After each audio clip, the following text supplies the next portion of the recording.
It's 9:09, Big 550 KTRS. We got lots to get to this hour, including Major League Baseball is now in on this FanDuel DraftKings story. The hypocrisy there, as well as the Stadium Task Force sold the naming rights to a stadium that hasn't been built for a team we don't have, to the tune of $160 million for 20 years. David Peacock is a genius. We'll get to all of that. But this first part of the hour, 9:09, McGraw-Millhaven here, Big 550, KTRS. It was August 1943 when a Japanese destroyer named Almagiri cut through a PT boat near the Solomon Islands in the middle of World War II. On that boat was a Lieutenant John F. Kennedy, who was the son of an ambassador, who used his influence to get into the war, and thus began the meteoric rise of that lieutenant to one day become president of the United States. Our guest, William Doyle, has a brand new book out. He's a New York Times bestselling author. The book is called PT 109, An American Epic of War, Survival, and Destiny of JFK. Good morning, William Doyle. Welcome to KTRS here in St. Louis. Good morning, McGraw. It's great to be with you. You betcha. What is it about this story that so captivated you, and what did you need to know that wasn't known already? The PT 109 story is the incident that created the political career of John F. Kennedy, who is America's most admired modern president, and a man who shaped many of the events, or helped shape some of the events that we live through today. He, of course, in office, he grappled with civil rights, with Russia, the Soviet Union, with the Cuban Missile Crisis, which was a near apocalypse for the planet, and he somehow managed it in a way that it wasn't an apocalypse. He launched America into space, largely, and he today is America's most admired modern president. So that makes it interesting from, just as an American, to me, it's an interesting story, but then I discovered that a lot of the story has not been told or not been told properly. Well, I'll give you one example. John Kennedy almost never talked about PT 109 in detail. The reason was he saw it as a complete screw-up, and he used a stronger term, actually. It was a disaster where 2 of his men got killed, 11 men were thrown into a flaming ocean infested with sharks in the middle of the night behind enemy lines, with the other boats nearby, American boats, running back to their base, thinking that he had blown up and all his men were dead. They weren't, and they wandered around deserted islands in the South Pacific, starving to death and dehydrated, with no guns, no radio, no food, no water. And they eventually got rescued by local Solomon Islands natives and by a man who I interviewed at great depth for my book, a 96-year-old man named William Liebenow, who was a fellow PT boat skipper who eventually rescued Kennedy off the island. Now, all these things, to me, make incredibly thrilling American history, that most of which I was familiar with the story, but I was not aware of all the detail and the drama. And it has ripple effects to today. You know, John Kennedy's daughter, Caroline, who let me publish a picture of her father that's never been published outside the family before in the book. She today, of course, is the ambassador to Japan. And earlier this year, she met with the elderly widow of the Japanese destroyer commander who intentionally turned his boat into Kennedy's boat and nearly killed Kennedy and killed 2 of his men. So the story has amazing ripple effects in sort of American history, and I think it's interesting because it literally put John Kennedy on his political path. It created an image for him that he used to get into Congress. It helped him get into the Senate, and it directly got him into the presidency in a series of events I described in my book. William Doyle, our guest, New York Times bestselling author, and you can spin a yarn if you can answer a question like that. PT 109, An American Epic of War, Survival, and the Destiny of JFK. You said he thought he messed up, and it was, but it seems like everybody else used that story to his advantage. Well, you know, Kennedy was very lucky. one night in 1944, after he got back from the South Pacific, and he looked kind of like a skeleton. He looked like a cadaver. He was so sick and banged up from the war. He went out for a night on the town with a lovely model, and he wound up at the Stork Club in New York City, which was, the hottest nightclub. It was the Studio 54 of its day. He runs into a writer named John Hersey there, and talks about the night he lost his boat. And Hersey starts thinking, wait a minute, this is a great story. I'm going to write an article about this. So it gets published in the New Yorker magazine, and it's a classic piece of journalism that makes John Kennedy look like a mythic action hero traveling into the underworld and grappling with, mythic forces. It's an incredible article. Now, Joe Kennedy, John Kennedy's father, saw that article as a way of getting his son almost literally into the White House.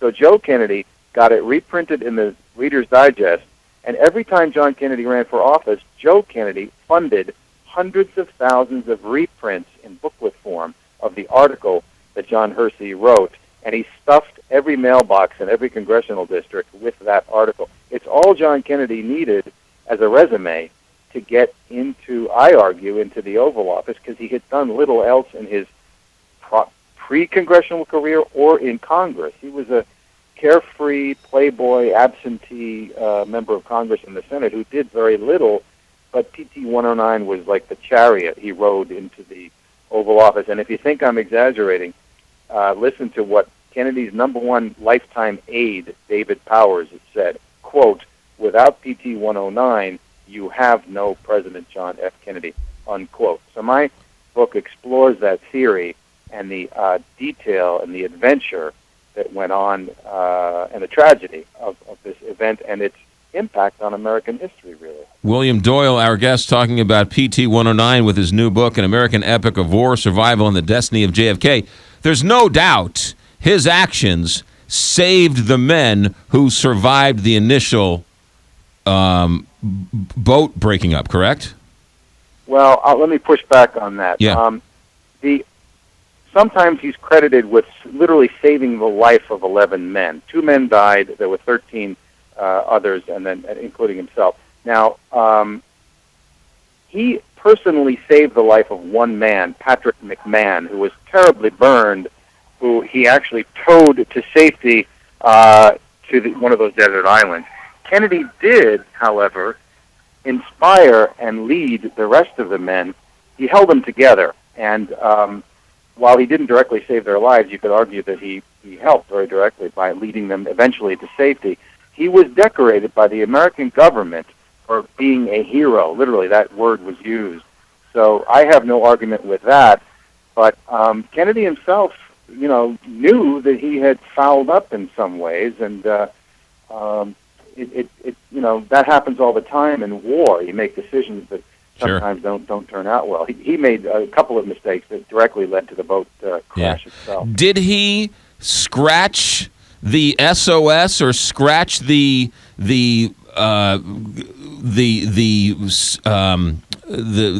message on the coconut? Did he do that to sort of help rescue the other people from the island? Yes, he did, and that was also, there was a paper note that was written simultaneously by his executive officer, a man named Leonard Thom, Thom, who died in 1946. The Solomon Islands natives were key to being rescued. They risked their lives, about 15 of them actually, to rescue John Kennedy and get the message back to his own base. At the base, they were shocked. They thought, many of the PT boat skippers out that night saw John Kennedy's boat blow up, and they ran away saying nobody could have survived that. And Kennedy was furious about that afterwards because, you're supposed to stick around and look for survivors. Right. And, it was a dangerous night, and these guys decided to hightail it out of there. I can't say I wouldn't have done the same thing. William Doyle, our guest for a couple more minutes. What did this incident change him so that when he was making decisions in the White House, he referred back to his experiences with PT 109 and then changed or made decisions based on that experience? I think it had a huge influence on him. My father was in the South Pacific, not far from where Kennedy was at that time, and he and Kennedy shared a mistrust of the so-called brass, or the higher-ups, the admirals and the generals that put young men into harm's way. And Kennedy saw how sometimes stupid and mistaken they could be. And now those guys were reporting to him in the Oval Office, some of the same men who used to be his own commanders. And so I think he was very skeptical of military operations capabilities. He knew things went wrong, and he was hesitant to put men into harm's way if he could avoid it. And, Kennedy used PT-109 to get into the White House in a fascinating incident in the West Virginia primary, 1960. You think we have tough campaigns these days. Kennedy used PT-109 to blow Hubert Humphrey out of the water at a critical moment by allowing Humphrey to be portrayed as a draft dodger, which was a lie, and to sort of carpet bomb the West Virginia districts with that PT-109 article. And Kennedy was losing until he did that. When he did that, the tables were turned. Humphrey was really whipped by him in the West Virginia primary, and he quit that night in despair. And then Kennedy's path was clear to seize the nomination later that year. So it directly influenced history in that sense, in what I think was actually quite a dirty trick, supervised by John and Robert Kennedy. Yeah. How much did you talk to any survivors of the PT-109 boat? The men who were on the boat are all dead. The interview with Bud Liebenau, the man who rescued Kennedy, and I interviewed men on that boat as well, the rescue boat, and I also interviewed men who were out in the battle that night on other boats, who told me how confused and chaotic and black that night was. It was an incredible battle involving 15 American boats, 4 Japanese destroyers, and float planes. Japanese float planes would come down and zero in on the V-shaped wake that the PT boats would make, and they'd drop bombs on them.